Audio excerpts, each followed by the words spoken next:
Hey, this is Dave with Brazos Barbell, and today we're going to go over some of the warm-ups that I do for squats and deadlifts. This is one of the most common questions that I get is just what to do to warm up effectively. And so I think the biggest thing is actually doing something that's specific to what you're about to do. And so we're going to go through kind of my order. So the first thing that I do every day is going to be 3 to 5 minutes, generally on a bike, but I think rowers work really well.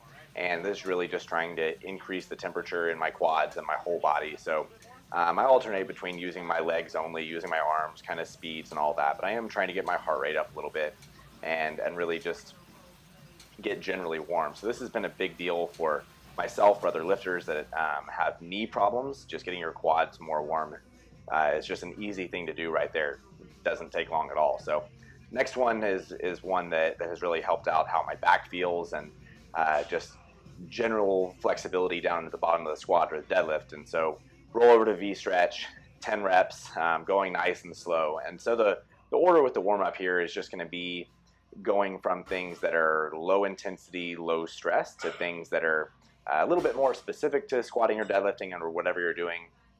But it's also going to get a little bit more challenging as we go. So I don't do all of these every single day. I do the first two, what we're showing right now, but this next one right here, the side bridge, is one that I haven't done in a while, but I think is a great one for lifters that maybe struggle with core stability and bracing, and also a lot of times lifters that have some outer hip pain when they're squatting or deadlifting. This was a big one for me that helped me get over some of those things. It's a lot more challenging than it looks. So the band walks, whether it's with a hip circle or just a regular resistance band tied around your knees or feet.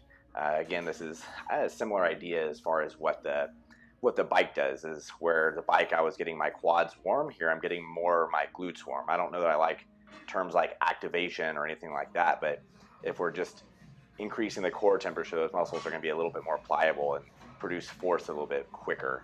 You just feel better in the bottom of the squat. So I'm big with bracing mechanics, and this is one that I do every day, and I have pretty much everybody do every day.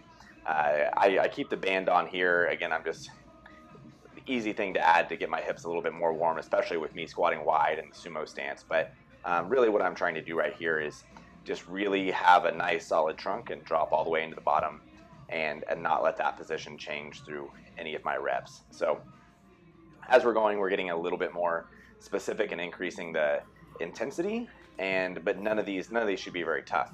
And I also don't think that this warm-up should take very long. This whole video is less than 10 minutes long, and I think the warm-up should be about that long too. So for something that can make a dramatic difference in how each session feels, how consistent the session is, how sore the lifter is going into them, this is a very, very easy thing to do to just increase the longevity of your training. So if you're struggling with knee pain, with hip pain, I don't like adding a lot of corrective exercise necessarily, but just these little prehab things are big.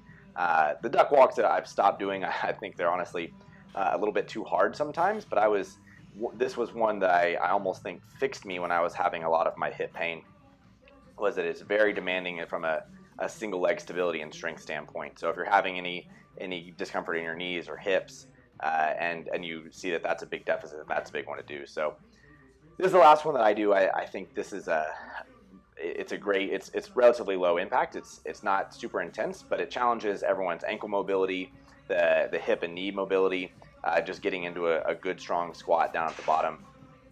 And so I do all my warm-ups without my shoes on, and that's just trying to get mobility everywhere. I think using squat shoes is a great thing to do for almost every lifter. It gives you a little bit of leverage against the bar a little bit better, but building some mobility in your ankles can be a good benefit right there. So after that, we're moving into the actual squat workout that I did, and this was actually working up to a personal record set of 560 for 5 reps, and then 5 pause triples with 535, which are both really huge personal records for how my squat progress is going. So what I'm trying to do through my warm-ups right here is, and in this case I did 2 sets with the empty bar, about 10 reps each, but I see a lot of lifters sometimes you skip the empty bar or just start jumping into heavier sets, or a lot of times they're not very deliberate about what they're doing with these. So I'm not trying to be super intense with these empty bar squats.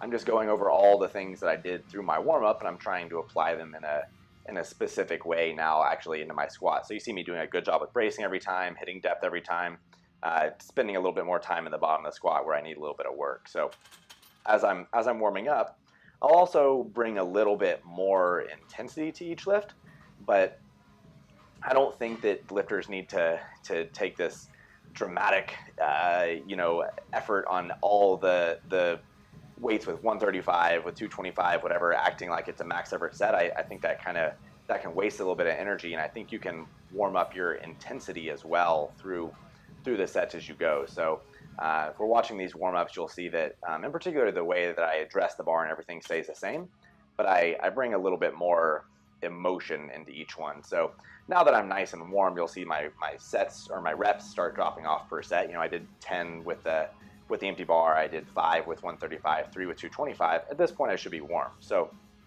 I'm not really trying to get warm anymore. All that should be done. At this point, I'm just trying to acclimate to load. So still a relatively easy weight, and just getting a little bit more serious each time. So as far as putting on wrist wraps and belts and those kind of things, I'll put it on with my 405, but that's going to be a personal preference thing. I don't think that there's a whole lot of value in just proving how much you can squat without any of your gear on. You're going to be squatting with your gear on anyway. I just maybe in the beginning I wait as long as I can to put it on, just out of laziness in some regard.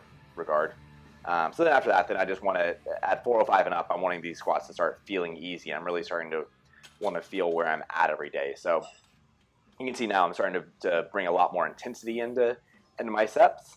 I've started jumping from 405 to 495 just as a way to make myself be a little bit more aggressive into these. I think sometimes we take too many warm-ups on our way up, and I don't know that it wears you out necessarily, but we need to find weights to really start turning it on. So that was something that I did right there, was going from the 405 to 495 as I really get myself to start bringing it. So last warm-up right here is the 535. I generally like making relatively big jumps into my top sets, but I think that's something that needs to be trained. So from 500 to 560 was a little bit too big for my liking, so I took this 535 right here. Stuff was feeling good, so we're going to go for the personal record of 560.